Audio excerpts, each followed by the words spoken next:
Olá pessoal, tudo bem com vocês? Bem-vindo ao nosso mini curso. Meu nome é Edson Montoro e preparamos esse mini curso, eu e o Flávio, e vamos falar de dois temas que estão conectados, o pensamento estatístico e análise de resíduos na regressão. Nós somos da ER Montoro, que é uma empresa de consultoria e treinamento na área de Lean Manufacturing e estatística aplicada à melhoria de processos, como Seis Sigmas. Espero que gostem do mini curso.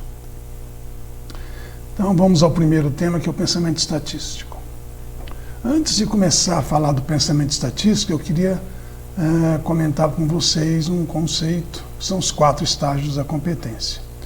Bom, vocês conhecem a frase de Sócrates, só sei que nada sei, né? É a mais pura verdade isso, né? Esse conceito das 4 estágios da competência, ele vai do não saber ao saber, né? Em determinado assunto. Eu passo por quatro etapas, né? Incompetência consciente, onde eu tenho uma intuição errada, eu não tenho nem ideia daquilo que eu não sei, né? Depois a gente estuda um pouquinho, aprende um pouco, entra na etapa da incompetência consciente. Ainda estou fazendo uma análise errada a respeito desse conceito. Eu sei, mas eu já sei que ainda não sei, né? Já foi uma evolução. Estudando um pouco mais, indo um pouco mais a fundo, entramos na etapa da competência consciente. Eu já começo a fazer as análises corretas, porque eu já sei aquilo que eu sei, né? Eu sei que eu sei o assunto. Mas a gente precisa avançar um pouco mais, né? Ter a competência inconsciente, né? A intuição correta. Quer dizer, eu não sei aquilo que eu sei, eu faço no automático, né? Então a gente tem que chegar nesse ponto aqui. E para isso precisa um pouquinho de estudo, de dedicação e até um pouco de sacrifício às vezes, né? Bom, vamos falar do pensamento estatístico, né? Esse conceito foi criado por duas pessoas, o Ronald Snee e o Roger Hoyle, lá no finalzinho dos anos 80, no comecinho dos anos 90, né? Normalmente a gente aprende estatística, né? Quem não tem a formação formal de estatística, né? Os engenheiros, administradores, biólogos e outras profissões. A gente aprende estatística por aqui, pelas ferramentas estatísticas, né? E aí,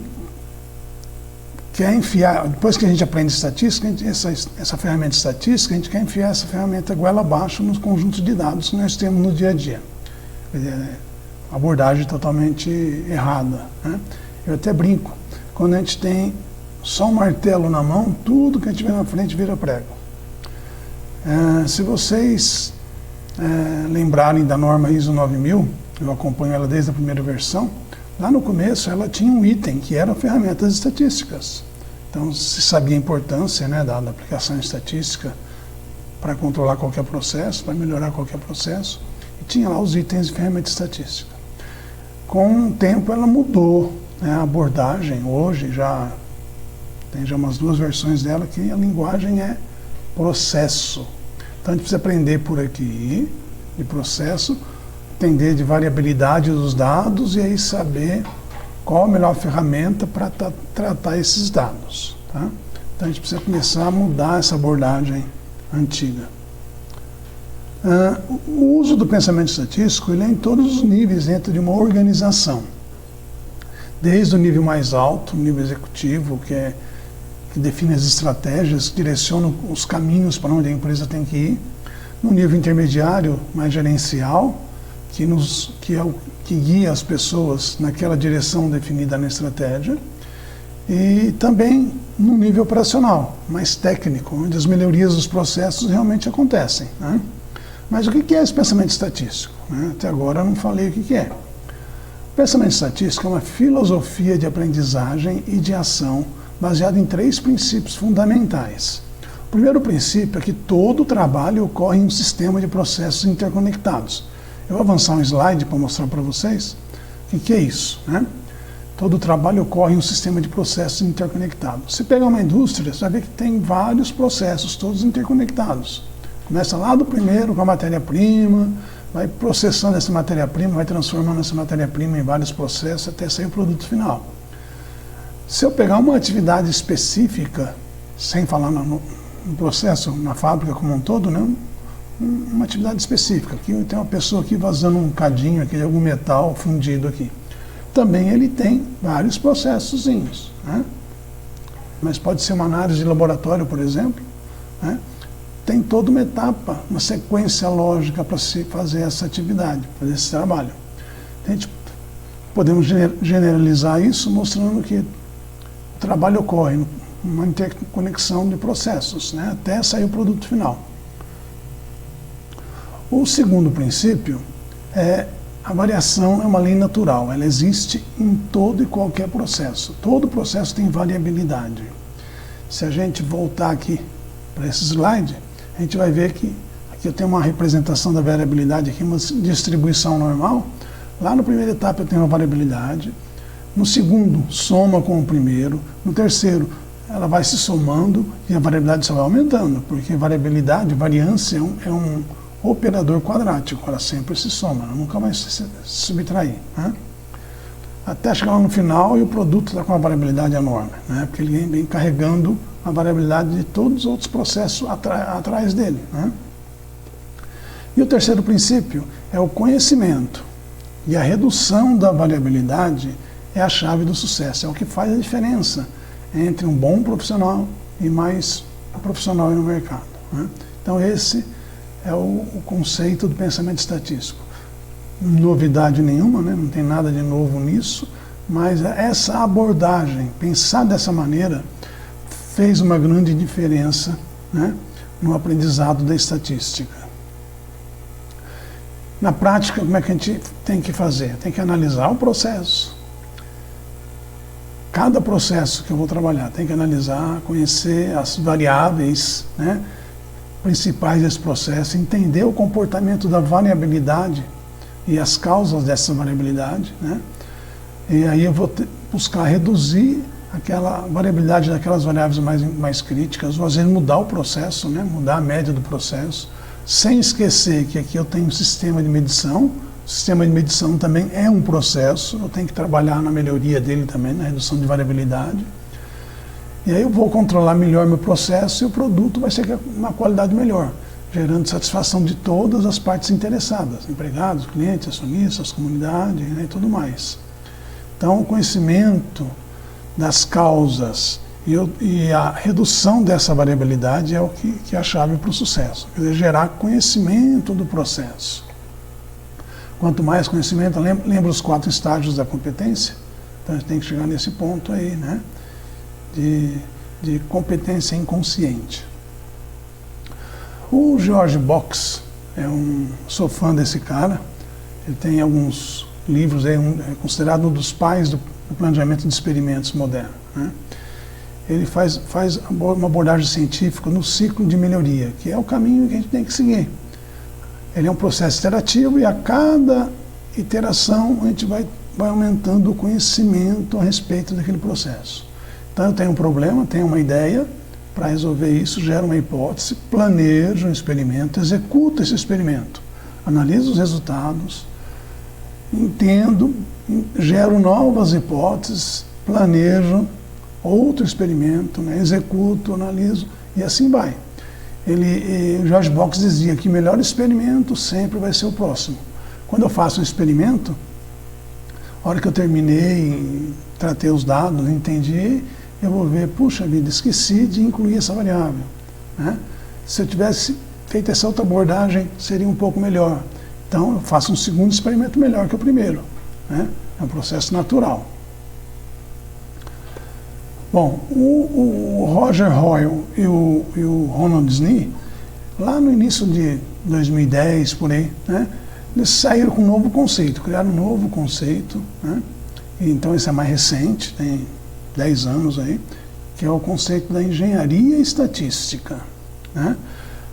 O pensamento estatístico, ele está integrado nesse novo conceito, ele é mais estratégico E a engenharia estatística é mais tática, ela integra com a teoria estatística e a prática estatística, né? A teoria estatística a gente precisa dela, sem dúvida nenhuma. E o operacional, que é onde eu vou aplicar os métodos estatísticos e as ferramentas estatísticas, né? Eles definem engenharia estatística como o estudo, é o estudo de como melhor utilizar os conceitos, os métodos e as ferramentas estatísticas, integrando isso com TI, com tecnologia de informação, porque hoje não tem como desvincular de tecnologia de informação, e também com outra ciência, com qualquer outra ciência que é necessária para que eu resolva o meu problema. Então, por exemplo, se eu enfrento um problema na minha fábrica e eu vou precisar de ter conhecimentos, por exemplo, de engenharia mecânica, e eu não sou engenheiro mecânico, então eu convido o engenheiro mecânico que entende desses conceitos, vai me ajudar a analisar, entender, propor soluções para que eu possa resolver esse problema. Aí trabalhar em equipe. Então acaba com aqueles feudos, engenheiro mecânico, engenheiro eletricista, engenheiro químico, né, engenheiro ambiental. Não tem mais esses feudos. Eu vou ter que trabalhar em equipe, né? Essa é a nova abordagem. Bom, vamos lá, vamos olhar a parte mais prática do pensamento estatístico. O que é isso? 400, 1,2561, 25,1, 127. São números, né? Se eu colocar a unidade de medida, esses dados aqui já transforma em uma coisa mais consistente, mais palpável. 4,00 mililitros, 1,2561 gramas, 25,1%, 127 milímetros. É o seguinte, isso aqui não são simplesmente números, são números matemáticos, né? Puramente isso. Não é. São resultados de medições. E nós usamos a notação numérica para poder expressar esses resultados, né? Associado a essa medição aqui, eu tenho uma incerteza. Porque, segundo o princípio do pensamento estatístico, todo o processo varia. Medir não é um processo. Então, o processo de medição tem uma variabilidade associada a ele, né? Então, quanto menor a incerteza, quanto menor a variabilidade dessa medição, maior é a qualidade dessa medição. Mais confiança a gente pode colocar nesse resultado. Então a gente falou de dados, eu preciso transformar meus dados em informação. Essa informação tem que me gerar conhecimento, né? Está aqui o fluxo. E com o conhecimento eu consigo tomar as melhores decisões, consigo definir as melhores ações e assim o resultado vai aparecer. O resultado do meu trabalho aparece. Eu vou ser mais valorizado como um profissional, né? E eu costumo perguntar, em que etapa dessas a gente aplica a estatística? A gente precisa aplicar a estatística? Em todas as etapas, obviamente. E principalmente antes de coletar os dados. Porque se eu coletar os dados errados, daqui para frente, está tudo errado. Por mais esforço que eu faça, o meu resultado final vai ser errado. Então, a etapa mais importante é aplicar os dados antes da coleta, né? Planejar a coleta desses dados, aplicar a estatística aqui. Eu vi, alguns meses atrás, um desenho de um cara chamado Fábio Moioli. Eu acompanho ele no LinkedIn e eu dei uma modificada um pouquinho na ideia dele, né? Mantive o conceito original e acrescentei mais 2 quadrinhos aqui, né? Eu tenho os dados aqui, sem muito sentido, eu começo a transformar isso em informação, vai me gerar mais conhecimento, como é que eu conecto esses pontos, né? Vou ter alguns insights, e aí eu vou usar minha experiência e a criatividade, vai me gerar uma sabedoria que com certeza vou atingir o alvo, né? Vou impactar nos resultados de maneira consistente. Então tem uma evolução aqui que a gente tem que seguir isso, né? Agora, um mês atrás, mais ou menos, eu vi Outro desenho do mesmo cara, do Fábio Moioli, ele é italiano, que eu gostei do desenho, também dei uma melhorada aqui, onde eu tenho aqui uma pilha de pecinhas do jogo do Lego, tudo misturado, né? Eu preciso começar a organizar isso, separar por cor, por tamanho, fazer algum arranjo necessário e apresentar os resultados finais de uma maneira muito mais organizada, né? Muito mais clara. Eu gostei muito desse desenho aqui, ele diz muito, né? Então, copiei lá do meu amigo Fábio, dei uma rearranjada aqui nele, tá? Bom, tem um outro autor que eu gosto muito, é o Roger Bond. Lá em 1994, ele escreveu um artigo chamado Measuring and Managing the Technological Knowledge. Eu até traduzi esse artigo. Se alguém tiver interesse, por favor, me manda um e-mail. No final tem meu e-mail aí, que eu posso mandar uma cópia desse artigo traduzido. Ele criou uma escala de 1 a 8, que vai medir o estágio que nós estamos em relação aos nossos processos, aos processos que nós temos a responsabilidade de controlar. Então ele vai medir quanto eu conheço desse processo. Vai da completa ignorância, que eu acredito que nenhum de vocês está nesse estágio, né? Até o completo conhecimento, que ele chama aqui de nirvana, né? Normalmente, a maioria das pessoas estão nesse estágio aqui, ó, controlando o processo através da média, né? O que a gente precisa evoluir é falar em variabilidade, calcular a capacidade do processo, caracterizar esse processo, saber o porquê das coisas, começar a gerar modelos, né, matemáticos para prever o comportamento desse processo. Um outro desenho dele que tem nesse artigo, que eu achei muito, muito legal, né, representa bem, eu tenho aqui uma árvore, aqui eu tenho a saída do processo e tem as variáveis aqui, como se fosse um diagrama de causa e efeito, né, uma espinha de peixe. E cada galho aqui representa uma variável e a espessura do galho corresponde à importância dessa variável, né? E às vezes tem variável aqui que impacta meu processo que eu nem tenho ideia ainda. Eu preciso conhecer mais o meu processo, né? Falando em modelo, o nosso amigo George Box, né, ele dizia o seguinte: essencialmente todos os modelos estão errados, mas muitos deles são úteis. E essa é a mais pura verdade. O modelo é uma tentativa de prever o comportamento de uma variável, de um fenômeno, né? E a gente nunca vai conseguir modelar, explicar 100% do comportamento dessa variável, ou desse fenômeno. Mas o modelo ajuda muito. É melhor ter um modelo do que estar no escuro e não ter nada, certo?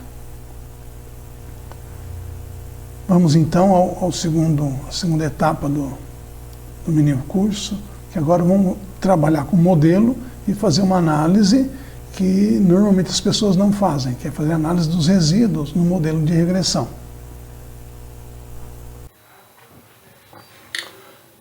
Então vamos à segunda parte do mini curso, que é a análise dos resíduos na regressão. Bom, não vamos entrar a fundo em regressão aqui, porque não vamos ter tempo para isso. Mas alguns conceitos eu tenho que passar para vocês, né? Não tem como não falar. Então, como que funciona um processo de análise de regressão? Ele é um pouco iterativo, né? Então eu planejo a execução dos dados, coleto esses dados de acordo com o planejado, ploto os dados, coloco os dados no gráfico, porque o visual sempre é bom, sempre ajuda, né? E baseado no que eu perceber nesse gráfico, né, a tendência dos pontos, eu vou propor um modelo. Esse modelo pode ser um modelo linear simples, né, quando eu tenho só uma variável regressora, né, eu vou plotar então x contra y, uma variável independente contra variável dependente, ou se preferir, uma variável de controle, uma variável regressora contra uma variável resposta. O modelo também pode ter mais de uma variável regressora, tipo X1, X2, o que seja, né? E aí eu vou ajustar o meu modelo aos dados experimentais, usar para isso o método dos mínimos quadrados, para estimar esses parâmetros aqui, no caso aqui o A, o B ou o A, B e C. O método dos mínimos quadrados só trabalha quando o meu modelo é linear nos parâmetros, quer dizer, os parâmetros A e B aqui no caso são separados, aqui pode ser mais ou menos, né? São combinações lineares, né? Pode ser mais ou menos, né? Bom, estimei os parâmetros. Como é que eu sei que esse modelo está bom? Posso usar o modelo ou não? Eu vou ter que testar o modelo. E para testar o modelo, a gente precisa de 3 critérios. O primeiro é o R quadrado. Depois eu faço uma ANOVA, uma análise de variância. E por fim, a análise dos resíduos. Que este último é o mais importante, é o que vai me comprovar se o modelo está ok, se não está ok. Ele pode me dar algumas dicas, né?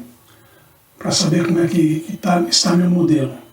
Bom, testei, passou nos 3 critérios, né? O modelo está ok. Porque se não estiver ok, eu volto e proponho outro modelo. E repito tudo. Ajusto o modelo aos dados experimentais, estimo os parâmetros pelo método dos mínimos quadrados, faço o R quadrado, ANOVA, análise de resíduos, e vou fazendo isso até chegar na condição de que agora estou confortável com o modelo. Então eu faço um experimento menor para confirmar meu modelo, e aí sim eu posso usar este modelo, ok? Bom, vamos falar um pouquinho do R quadrado, vamos falar um pouquinho da ANOVA e depois vamos falar um pouco mais dos resíduos, que é o foco desse mini curso. Então vamos lá, R quadrado. O R quadrado, como funciona esse R quadrado? Vamos entender o seu significado e como calcular. Bom, vou pegar a variação total do meu experimento, toda a variação da minha resposta, do Y, e eu vou dividir em 2 componentes, né? Uma parcela é devido à variação explicada, é quanto que o modelo consegue explicar, e outra parcela é quanto a variação não consegue explicar. Normalmente a gente chama isso de resíduo, né? Quanto menor for essa parcela, maior vai ser esta aqui, obviamente, né? Melhor vai ser o R quadrado.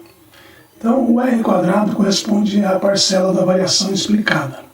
Ele me diz quanto que o modelo que eu estou propondo, ele consegue explicar a variação experimental da minha resposta, dos meus Y, ok? Bom, o R quadrado ele varia de 0 a 1, ou, se preferir, em percentual, de 0% a 100%. Né? Porque ele é quadrático, então não tem valor negativo. Eu vejo por aí algumas pessoas fazendo confusão com um coeficiente de correlação, que é o Rzinho minúsculo. O coeficiente de correlação simplesmente me mostra se 2 variáveis estão correlacionadas, né? E essa correlação pode ser positiva, negativa, forte ou fraca. Somente isso. Enquanto que o R quadrado, o R maiúsculo quadrado, é o coeficiente de explicação do modelo.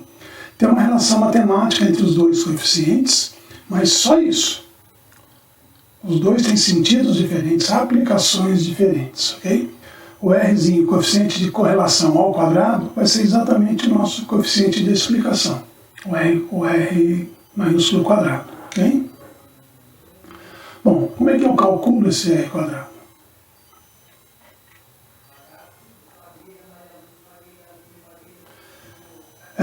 Eu vou calcular essa parcela aqui, variação total, primeiro. Bom, eu coletei meus dados, planejei, coletei os dados, plotei os dados, né? Então estão aqui X contra Y, estão aqui meus pontos azuis, que são meus dados experimentais.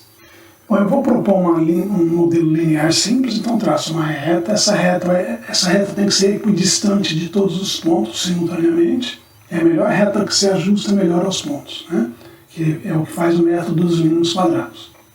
Então eu vou calculo a média do Y, e vou calcular a distância de cada y, né? Pego esse y aqui, que tem o valor dele, e vejo qual a distância que está na média. Pego esse aqui e vejo a distância da média.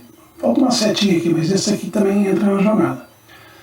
Calculo a distância de cada valorzinho para a média de y. Né? Aí eu tenho que levar essas diferenças ao quadrado, porque senão, quando eu somo isso, vai dar zero. E eu tenho que somar porque eu tenho que usar todos os valores, todo o range experimental. Não posso pegar um valor particular e querer calcular, fazer esse cálculo. Então tem que ser todos. Então a fórmula, como é que vai ser da variação total? É a somatória de I variando de 1 a N de todas as diferenças quadráticas de cada valor para a média de Y. Essa é a variação total. Vocês percebem que daqui eu consigo contemplar toda a variação, eu pego do menor valor até o maior valor. Por isso que eu coloquei essa linha pontilhada aqui, né? Então eu pego toda a variação. Bom, a variação não explicada, que é o outro componente que eu calculo, eu tenho aqui minha reta, proposta pelo modelo. Eu vou pegar cada valor de x. Se eu jogar no modelo, teria que produzir esse valor de y aqui, onde está esse pontinho vermelho. O modelo seria perfeito, né? Mas a gente sabe que sempre tem variações residuais, variações aí que atrapalham um pouco a criação do modelo.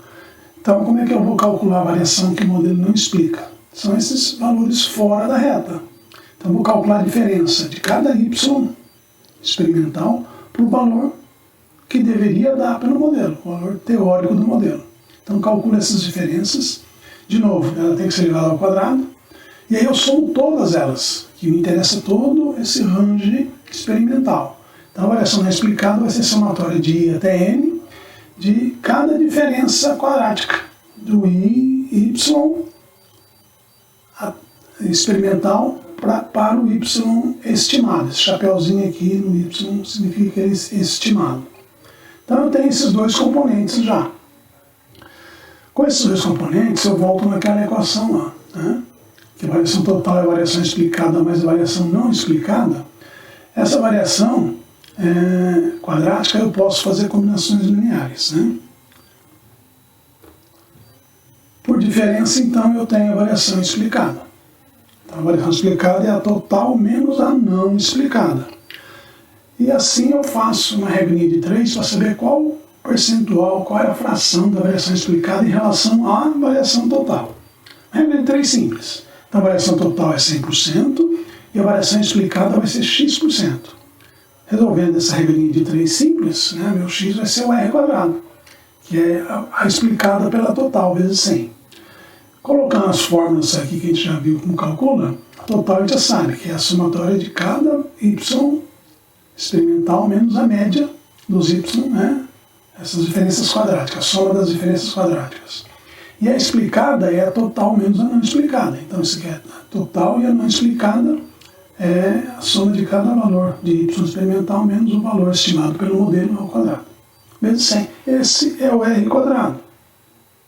Então, ele me mostra quanto que o meu modelo proposto está explicando a variabilidade experimental. Quanto maior o r quadrado, melhor. O que não pode é parar a análise de regressão no r quadrado. Acha um r quadrado bom, alto, está ok. Não é por aí, eu preciso fazer muito mais. Eu costumo dizer o seguinte, que o r quadrado é necessário, mas não é suficiente. Ok? Vamos então ver rapidamente a ANOVA. A ANOVA também pega a mesma ideia, variação total, e quebra em duas parcelas, em dois componentes. É explicado pelo modelo e a não explicada pelo modelo, que a gente chama de variação residual. Se eu pegar um modelo genérico aqui qualquer, vários x, né? A ANOVA vai me testar a seguinte hipótese, a hipótese nula, de que os coeficientes angulares sejam igual a zero, contra a hipótese alternativa de que exista pelo menos um diferente de zero. O que quer dizer essa hipótese nula? Vamos pegar um modelo simples aqui para a gente entender. Y é igual a mais bx. Coletei meus dados, tracei minha reta do modelo e a reta está horizontal. Então, meu valor de A, coeficiente linear, onde ela corta o eixo do Y, vai ser esse valor aqui. O coeficiente angular é a tangente do ângulo formado pela reta. Se essa reta aqui não tem inclinação nenhuma, nem positiva nem negativa, né, a tangente do ângulo aqui vai ser zero. Então, meu B é igual a zero. O que significa isso? é que eu posso mudar meu x o quanto eu quiser, que o meu y não se altera de maneira significativa. Então, dizemos que x não tem regressão sobre y, ou que x não tem efeito significativo sobre y. Tá? Então, não tem relação de x com y. É isso que a nova faz. Como que é a nova? A nova é uma tabela, esse é o formato padrão da nova, onde ele vai colocar aqui uma linha para cada componente daquela equação. Total, modelo mais resíduo. Né? Na verdade não tem esse mais aqui nem esse igual, eu só coloquei para lembrar da equação. Na verdade a equação está aqui. Eu calculo os graus de liberdade. Os graus de liberdade do modelo é o número de parâmetros menos 1. Por exemplo, esse aqui eu tenho dois parâmetros, A e B. 2 menos 1 vai ser 1, certo?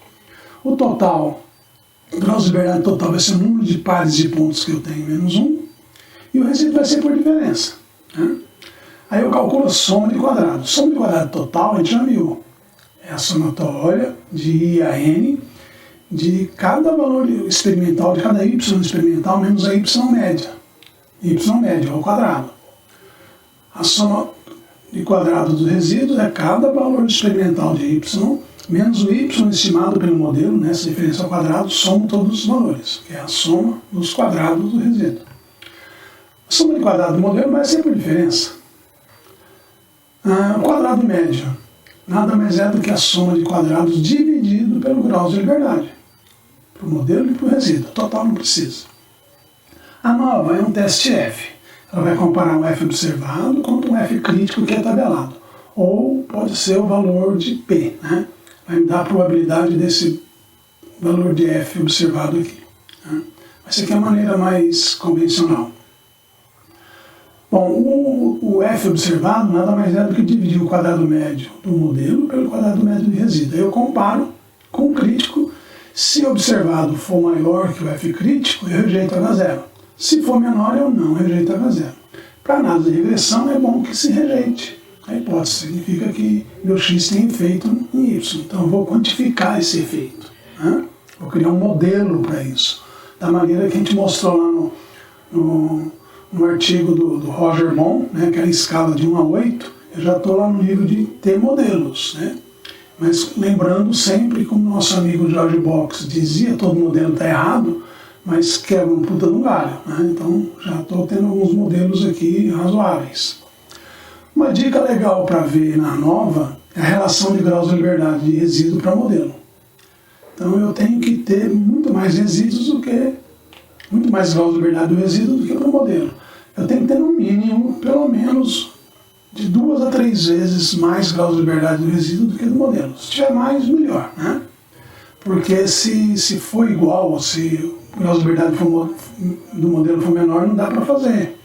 Na realidade, a análise de regressão trabalha com matrizes. Se acontecer isso aqui, de ter graus de liberdade do modelo menor do que o resíduo, eu vou ter matriz de posto incompleto. Bom, aí não vamos entrar em detalhes técnicos, né, que não temos tempo para isso. Né? Então essa dica é muito importante. Tem que ter no mínimo, o grau de liberdade do resíduo tem que ser no mínimo 2 a 3 vezes maior que o grau de liberdade do modelo. Tá ok? Bom, então vamos falar dos resíduos finalmente. Bom, os resíduos têm algumas propriedades, né, e tem algumas dicas muito interessantes. Bom, quando eu faço meu modelo, né, eu vou pegar cada valor individual menos o valor estimado pelo modelo. Eu pego cada x, coloco no modelo e vejo quanto deveria ser o y. E calculo a diferença para o meu valor experimental. Esse é o resíduo. Então, se eu tenho lá 20 pontos na minha curva, eu vou ter 20 valores de resíduos. O E aqui vem de erro. Tá? Então, é resíduo. Bom, aí eu faço alguns gráficos muito interessantes. O primeiro gráfico vai ser meu valor de resíduo contra a variável regressora, a variável independente, x1 ou quantas eu tiverem. O ideal é que esses dados estejam dispostos aqui de maneira aleatória. Né? Contra qualquer variável regressora, o ideal é que seja aleatória. Um gráfico interessante é, se eu fiz meu experimento na sequência aleatória, né, eu registro essa sequência e vou plotar o resíduo contra a sequência. Qual foi o primeiro ponto que eu obtive, o segundo, o terceiro e assim por diante. Também, isso aqui tem que estar disposto de maneira aleatória. Ok? Isso é ideal. A gente diz que os resíduos são homocedásticos. Ele tem a propriedade aqui de homocedasticidade, que significa que a variância não muda de maneira significativa ao longo, aqui no caso da sequência, ao longo do valor de x. Né? Ok? Então esses dois gráficos são muito interessantes. O que não pode acontecer é que os resíduos sejam heterocedásticos. Aí é ruim para a regressão. Então eu ploto, por exemplo, aqui minha variável x contra os resíduos. Então perceba que tem um funil abrindo aqui. Mas cuidado com a escala, tá? Às vezes a escala é muito pequenininha, os resíduos são tão pequenos, aparece isso aqui, mas não quer dizer que é heterocedástico. Por exemplo, esse lado aqui é muito maior do que este, né? Ou o contrário, né? Começa os valores baixos de x, a variação é grande, e depois aumentando x, a variação vai diminuindo. Se acontecer isso, eu vou ter que fazer uma transformação dessa variável para estabilizar a minha variância. Também esse remédio aqui a gente não vai conseguir ver, não temos tempo para ver isso, mas tem solução. O ideal é que seja aleatório. Se acontecer qualquer heterocedaticidade, eu tenho que fazer uma transformação da minha variável. Bom, com o gráfico da sequência experimental, se acontecer isso aqui, por exemplo, né? No começo, o primeiro experimento a variação é pequena e conforme vai evoluindo o experimento, né, conforme fui executando o experimento ao longo do tempo, a variação aumentou. Ou o contrário, né, no início, os primeiros experimentos, a variação é grande e depois diminui. O que será que aconteceu durante a execução do experimento? Esse aqui, por exemplo, pode ser o seguinte: o cara que está executando o experimento começou bem, foi se cansando, chegou no final do dia, estava muito cansado, a variação foi maior. Isso é possível de acontecer. Ou o contrário, quem realiza o experimento aqui não está muito seguro de como fazer o experimento, então tem uma variação maior no começo, ele vai aprendendo e melhorando a execução do experimento e vai diminuindo a variabilidade. Então tem que avaliar isso. Né? Então esses gráficos me dão muitas dicas. Outra dica interessante é quando eu ploto meu resíduo contra a minha variável regressora, e aqui, por exemplo, estou dando só um exemplo, não está aleatório, tem um padrão de comportamento aqui muito claro. Estou vendo uma parábola aqui. Então isso aqui é um fenômeno quadrático. Ele está me sugerindo o seguinte: o modelo não é linear. Volte, propõe o modelo quadrático, no caso aqui para x2, e faz tudo de novo. Né? Gera um novo modelo, faz o r quadrado, a nova, gera os resíduos. Se o modelo quadrático realmente for melhor, isso aqui vai ficar aleatório, vai desaparecer essa tendência quadrática aqui. Bom, para a regressão, a regressão exige que os resíduos sejam homocedásticos, né? E também que tenha uma relação linear entre x e y. Se não for linear essa relação, eu vou ter que transformar a minha função para linearizar, e aí sim aplico o método dos mínimos quadrados. Ok? Porque os mínimos quadrados só consigo aplicar se o meu modelo for linear nos parâmetros. Né? Então tem que linearizar. Bom, os resíduos têm umas propriedades interessantes. Os resíduos seguem o modelo de distribuição de probabilidades normal. Né? E ele tem a média zero. Então essa propriedade aqui também é importante. Okay? Bom, vamos ver um exemplo. Eu vou usar o Excel para isso, porque Excel todo mundo tem, né? Excel é simples, é fácil de usar. Poderia usar um pacote estatístico tipo Minitab, mas nem todo mundo tem Minitab. Mas Excel todo mundo tem. Então vamos lá. Como é que eu faço análise de regressão no Excel? Eu vou lá em dados, que está em inglês, né? Mas é dados. A hora que eu clico em dados, aparece a opção de, lá no lado direito, aparece aqui análise de dados, ou data analysis. E aí eu clico aqui e vai abrir uma janela, onde eu tenho um monte de pacotinhos aqui de funções estatísticas. Isso aqui tem ordem alfabética, eu acho que é regressão, clico aqui e vou fazer a regressão. Aí mas algumas pessoas vão dizer, pô, eu não tenho essa data analysis ou análise de dados aqui no meu Excel, como é que eu faço? Então vou mostrar como é que faz isso. Porque isso é muito comum. As pessoas às vezes não sabem que tem um pacotinho já instalado no Excel. Só precisa ativar. Então como eu faço isso? Eu vou lá em arquivo, em file, clico aqui. Ele vai abrir uma janela verde aqui, do lado esquerdo, grande. Eu vou lá embaixo em opções. Clique em opções, ele vai abrir uma janelinha e vem aqui em add-ins ou suplementos. Clico aqui, né? Não precisa nem clicar, eu vou lá em Go ou Ir. Em português está Ir, em inglês vai ser Go, esse campo está lá embaixo, né? Esse botão está lá embaixo do Excel. Clico no Go e ele vai abrir outra janela com alguns suplementos disponíveis, né? Add-ins disponíveis. Aí eu vejo aqui Analysis to Pack ou Análise de Dados. Ativo ele aqui. Se você trabalha com VBA, já ativa também o Análise de Dados para VBA. Se você não trabalha com VBA, não precisa, só esse primeiro aqui, né? Analysis to Pack. Dá OK, está pronto. A hora que eu clico lá em Dados, Análise de Dados, ele vai aparecer Análise de Dados e eu vou abrir, né, a regressão. Quando eu clico em regressão, ele abre essa janela aqui, né? Então aqui eu vou colocar o range onde estão os meus Y, inclusive com rótulo, com o título da coluna. Vou definir os ranges dos meus X, né, com rótulo. O ideal é fazer isso sempre em coluna. O Excel tem algumas funções que ele trabalha em linha, quando os dados estão em linha, mas é sempre bom trabalhar em coluna com o Excel, ok? Bom, aí eu clico aqui, é bom colocar o rótulo, o título da coluna, do Y da coluna X, porque se eu não colocar, só colocar os dados, na regressão, a saída da regressão vai colocar a variável 1, variável 2, né? Então, coloco os rótulos aqui. O nível de confiança, os parâmetros, né, de 95%, sempre é bom. Essa caixinha aqui é quando o meu modelo, a linha, a curva passa pelo zero. É um caso particular da regressão que não vamos olhar aqui, mas é até inclusive mais simples, mais fácil. Mas não vamos ter tempo para ver isso. E aqui embaixo eu ativo todas as opções aqui de resíduos. Meus resíduos padronizados, gráficos de resíduos e também a linha, desenhar a linha do modelo. E também a última opção aqui é o papel de probabilidade dos resíduos. Então, ativo isso aqui também.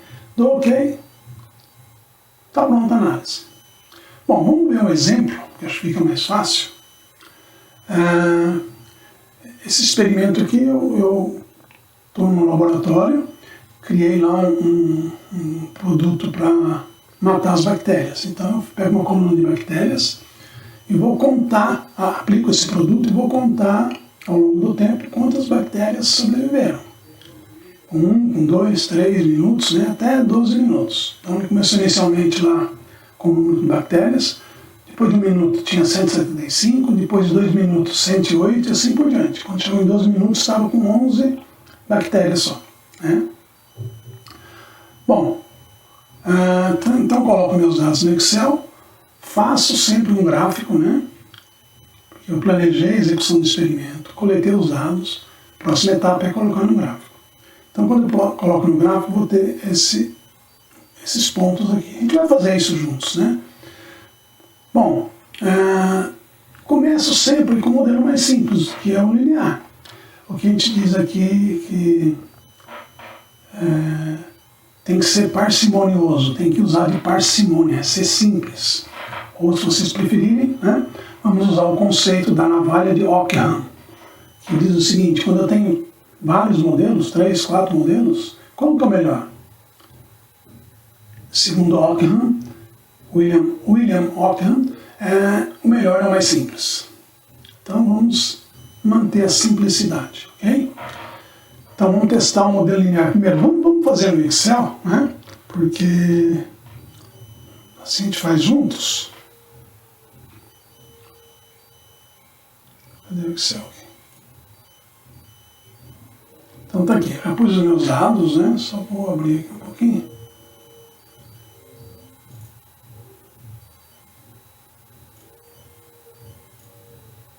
Ok. Então tem os dados, vamos fazer os gráficos. Então vou lá inserir.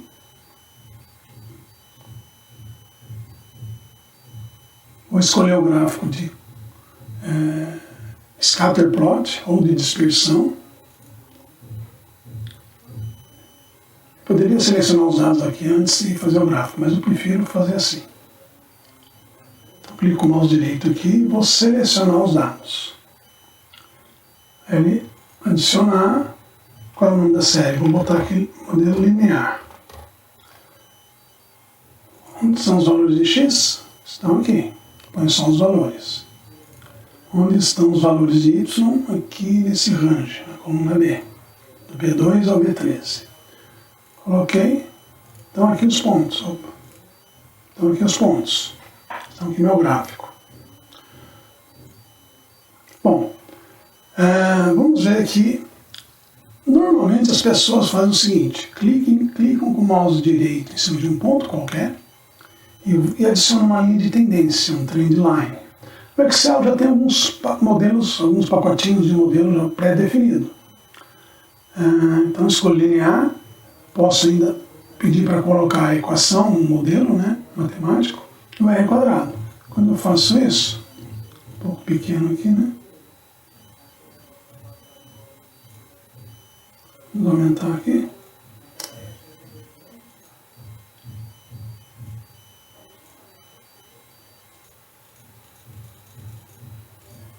Então está aqui. O modelo, o coeficiente linear é 142,2, o coeficiente angular é menos 12,479. É negativo porque a inclinação da curva é descendente. Okay? O R quadrado, 87%, tá bom.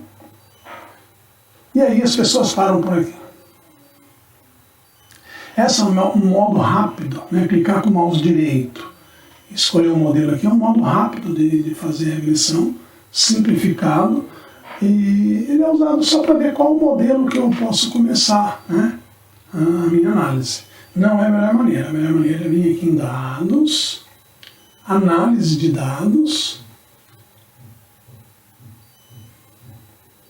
O computador é um pouco lerdo aqui.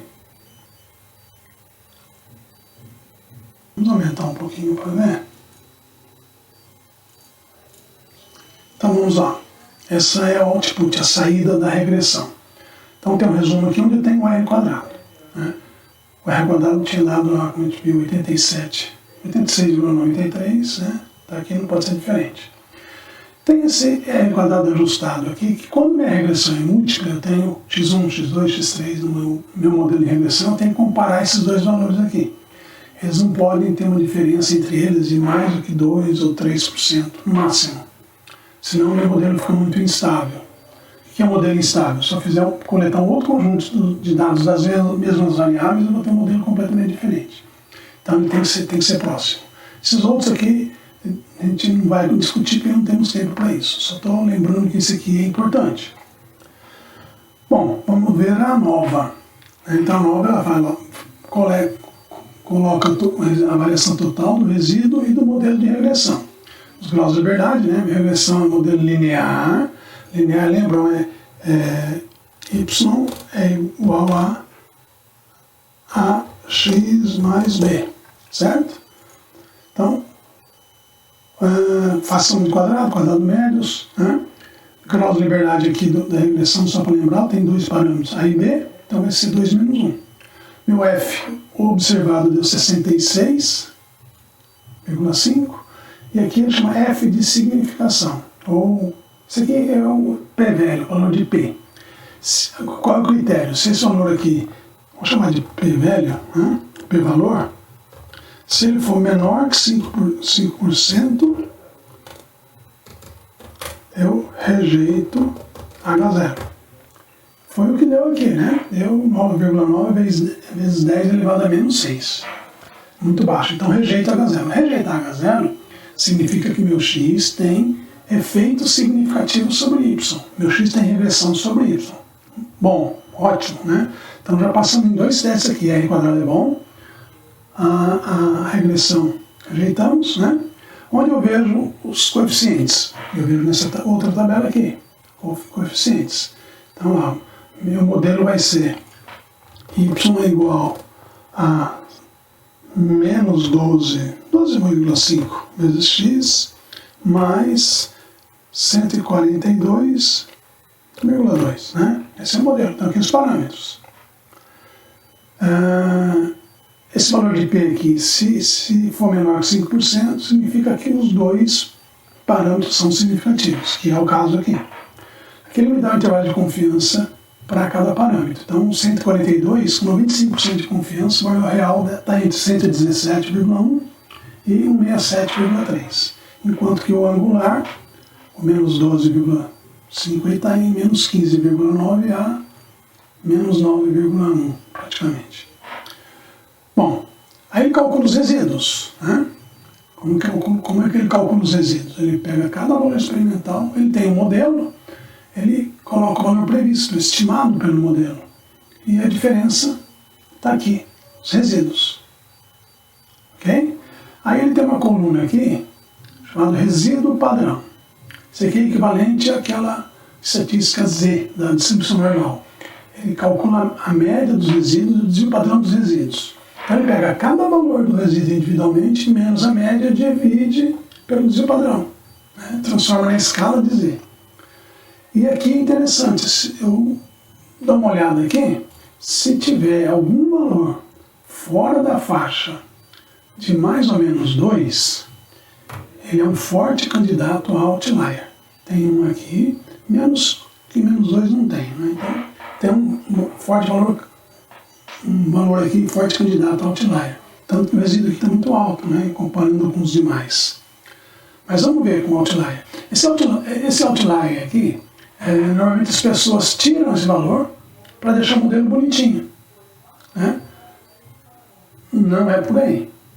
Eu não tenho que deixar o chefe contente, não. Eu tenho que buscar a causa, porque o outlier é o efeito. Então eu tenho que buscar qual foi a causa. O que aconteceu com esse valor?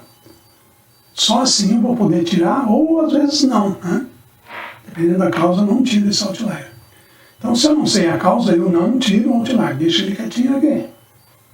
Ok? Bom, vamos aos gráficos, né? Cadê os gráficos? Esses gráficos do Excel, aqui quando ele faz a regressão, eu não gosto muito não.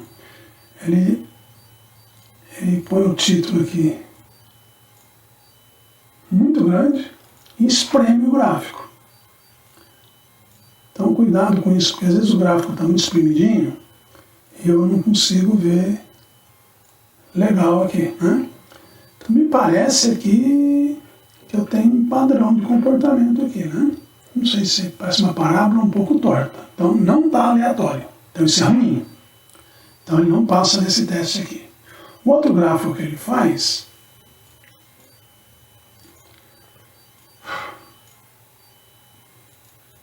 é plotar os pontos experimentais e os pontos do modelo. Né? Não gosto da legenda aqui do lado direito. Espreme o gráfico. Então está aqui. Então a gente vê que o modelo são os quadradinhos laranja, uma reta perfeita, né? Se eu adicionar uma linha de tendência aqui, só para essa linha. Vou colocar um modelo, vai dar um modelo que a gente obteve lá. E aqui eu vejo os pontos experimentais, que são os azuis. Né?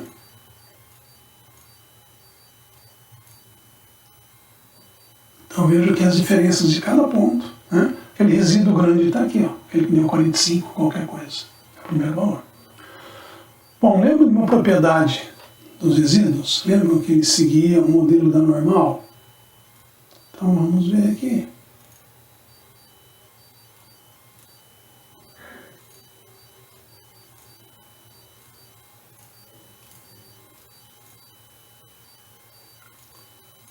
Então tem que ser, qual que é a técnica? Essa é a técnica do papel de probabilidade normal. Se os dados seguirem o normal, esses dados têm que estar alinhados em uma reta, em torno de uma reta. Vamos traçar uma reta aqui só para a gente comparar melhor, né? Não precisa pôr R quadrado, nada disso. Então olha aqui, os dados não estão muito alinhados com a reta. Então parece que os resíduos não estão seguindo uma normal muito legal não. Bom, então vamos ver o que a gente conclui daqui. R quadrado está razoável. A nova rejeitou, ótimo, né? Eu posso olhar aqui, vamos pintar aqui, né? relação de graus de liberdade está legal. Então aqui os parâmetros, né? Aqui eu tenho a equação. Os valores de P aqui, os dois estão menores que 5%, isso é bom.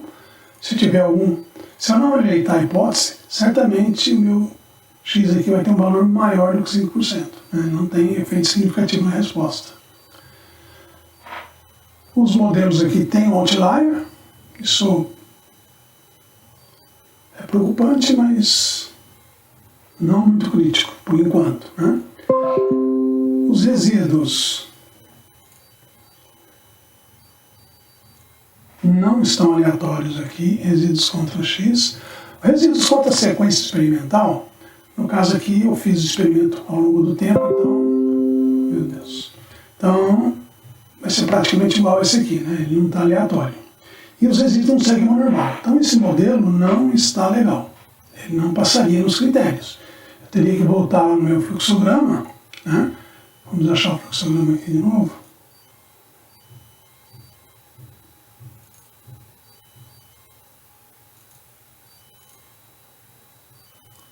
Teria que voltar e propor um outro modelo. Então, linear não passou nos testes, ok? Vamos propor outro modelo. Vamos propor um modelo logarítmico. Ainda é um modelo simples, né? Se eu propor um logaritmo, vai ser alguma coisa parecida com isso, né? Meu y vai ser igual ao menos meio. Isso aqui, cliquei com o mouse direito aqui em cima e fiz a equação, né? Olha o R quadrado, é muito alto. Só que agora eu vou ter que linearizar essa função. O pacotinho do Excel lá, que se eu clicar com o mouse direito e pedir fazer o logaritmo, ele já faz todos os cálculos e te plota aqui a curva sem linearizar, mas te dá a equação correta. Então vamos fazer isso no Excel. Vamos linearizar e fazer a regressão. Só que agora eu vou ter que fazer contra o meu logaritmo de x, certo? Modelo logarítmico, logaritmo no x. Então vou calcular o logaritmo de x aqui, né?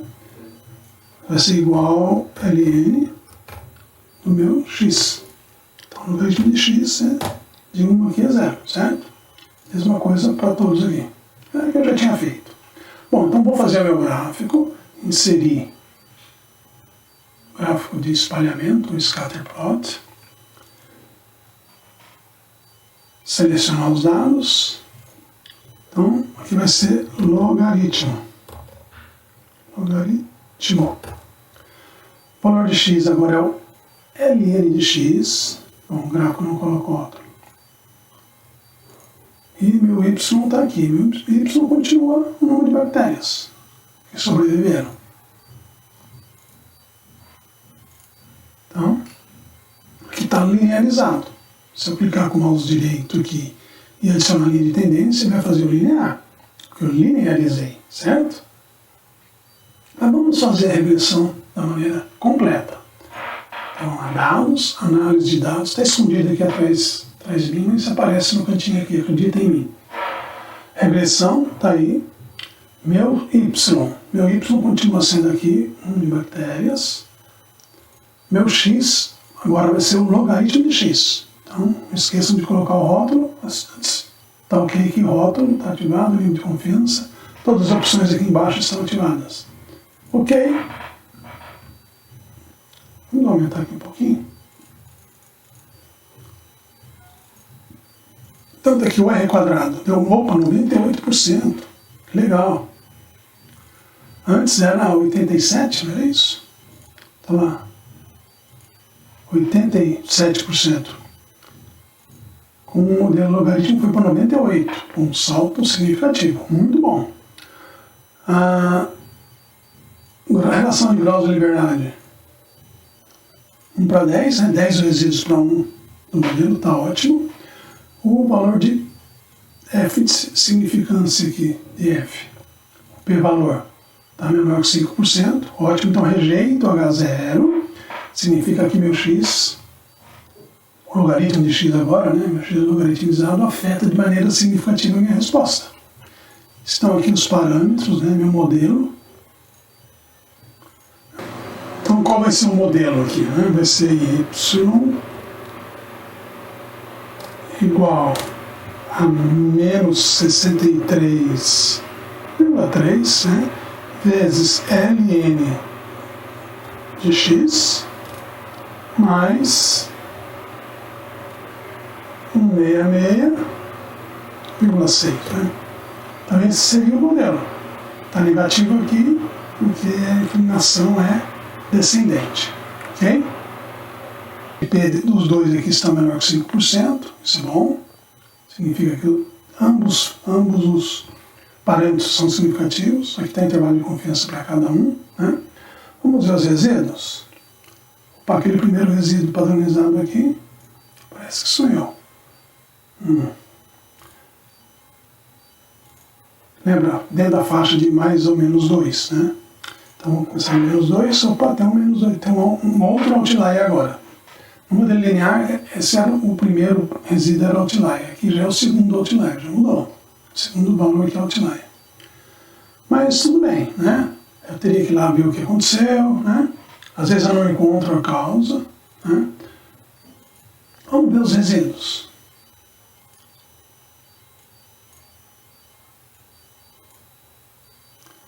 Os resíduos agora parece que deu uma ficou meio aleatório aqui, aparentemente aleatório, né? Isso é bom sinal. Então já está passando aqui, R quadrado alto, resíduos aleatórios. Aqui ele me faz o modelo linearizado, né? Coloca aqui os valores do modelo, que são os quadradinhos laranja, e os experimentais, que são os azuis, né? O losango azul. Parece que está mais próximo, né? Tanto que o R quadrado deu mais alto. Bom, falta um último gráfico que é a probabilidade, papel de probabilidade normal. Vamos adicionar uma linha aqui para facilitar a análise.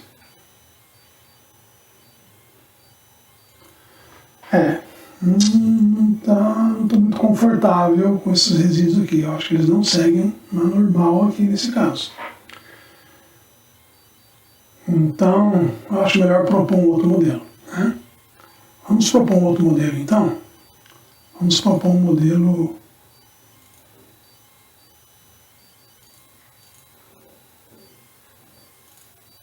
exponencial. Vamos lá no Excel. Propor um modelo exponencial. Exponencial, como que é? Vamos plotar aqui e ver como que seria esse modelo exponencial. Então, vamos lá. Inserir dados,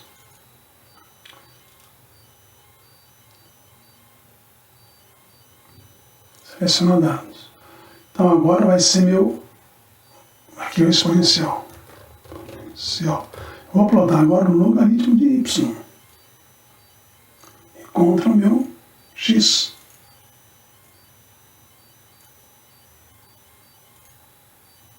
Aqui eu coloquei o rótulo, não é bom não. Exponencial. Então aqui eu linearizei, né? Como que seria exponencial? Exponencial, ele vai ter um modelo assim, y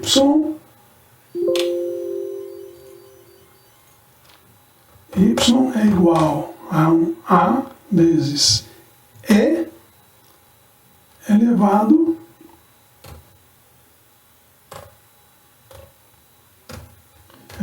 a bx. No caso aqui, com uma inclinação negativa, deve ser o menos bx aqui. Eu vou aumentar essa fonte aqui, gente.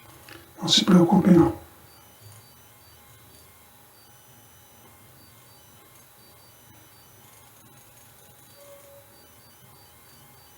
Esse seria o modelo. Como que eu linearizo? Se eu plotar aqui sem ser o logaritmo de y, vamos ver como fica. Olha lá. Então, se eu clicar com o mouse direito e pedir para adicionar a linha de tendência e falar para ele, olha, faça um modelo exponencial. Vou colocar aqui já o R quadrado e o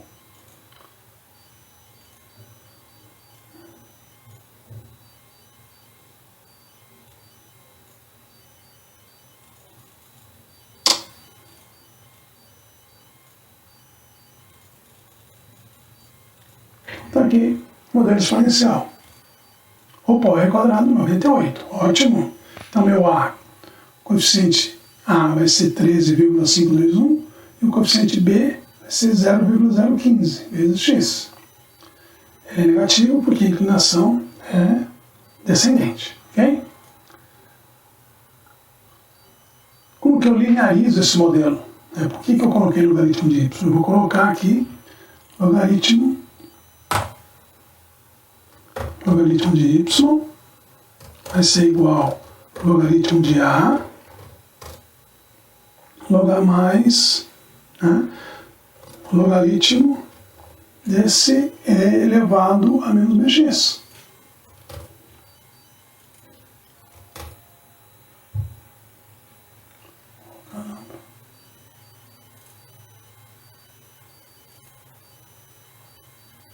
Então, parênteses aqui, né?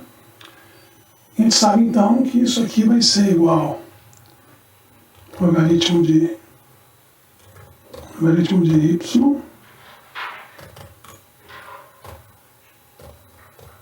vai ser igual ao logaritmo de A. Logaritmo de E elevado a alguma coisa é igual a essa coisa aí, né? Então vai ficar negativo bx. Assim que eu vou linearizar para poder aplicar o método dos mínimos quadrados. Então, eu vou trabalhar com o logaritmo de y. O meu coeficiente linear aqui vai ser diferente. Então, se eu quiser voltar nesse modelo original, eu tenho que calcular o antilogaritmo desse valor que eu achei aqui, né? Vamos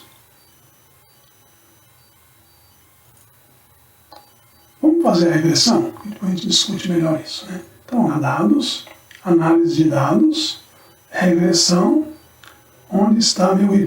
Meu y está aqui, inclusive o rótulo, logaritmo de y, que eu linearizei.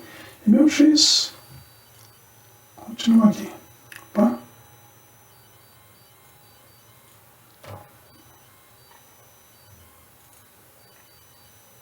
Tem rótulo, nível de confiança, todas as opções aqui embaixo estão ok? Ok.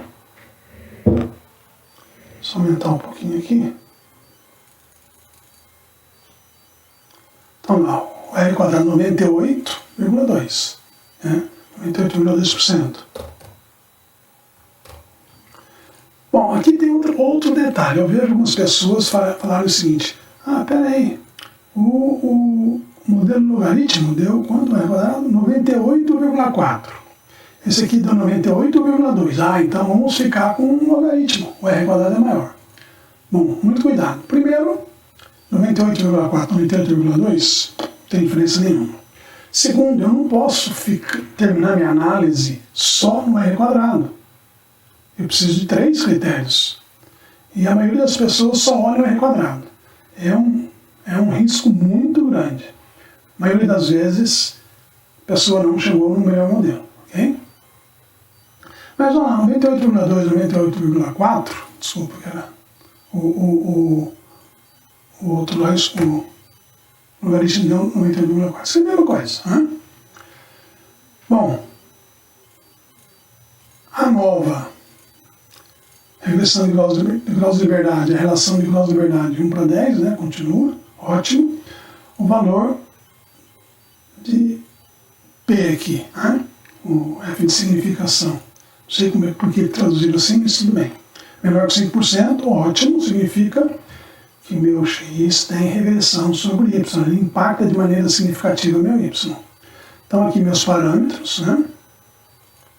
A gente já tinha chegado nesse valor, ele é negativo porque é descendente. O valor de P aqui, os dois estão menores que 5%, então significa que os dois são significativos, está aqui no intervalo de confiança. Vamos ver os valores de resíduos aqui. Bom, calculou os resíduos, calculou o resíduo padronizado, tem algum aqui fora da faixa de menos 2 a mais 2? Não. O maior resíduo é esse aqui, 1,8. Tem 1,6 aqui. Então, ótimo, já não tem mais nenhum outlier, não tem que me preocupar. O R quadrado foi alto, não tem outlier, muito bom. Vamos ver a cara dos resíduos, né? Vamos ver o gráfico dos resíduos.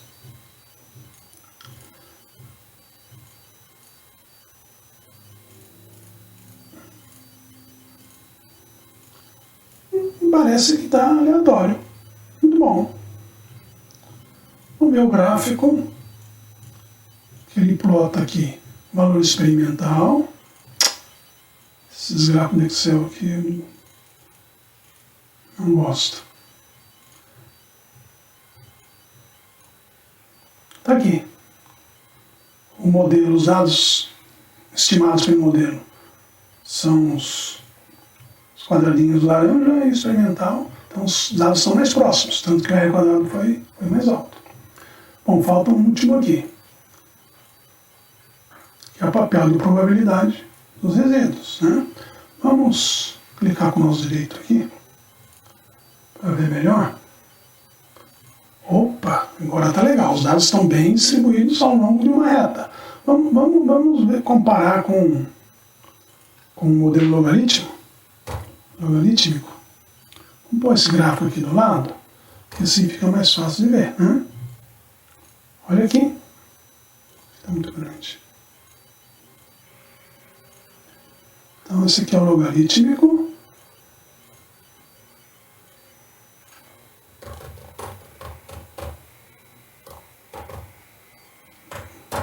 E esse aqui é o exponencial. Então, olha aqui a diferença, os dados estão bem alinhados com a reta, aqui não. Então, o modelo exponencial passou em todos os testes. Então, qual modelo eu assumo? Modelo exponencial. Ok? Viram como é que faz? É tentativa e erro mesmo, é seguir aquele fluxo, né? Vamos voltar lá no... Bom, outra coisa que eu vejo muito comum aí, o pessoal quer ter o R quadrado alto. Parece que tem uma neura com esse R quadrado, né? Dos critérios ele é mais fraquinho. Eu não posso parar no R quadrado. Então o que o pessoal faz? Clica com o mouse direito e adiciona um modelo polinomial.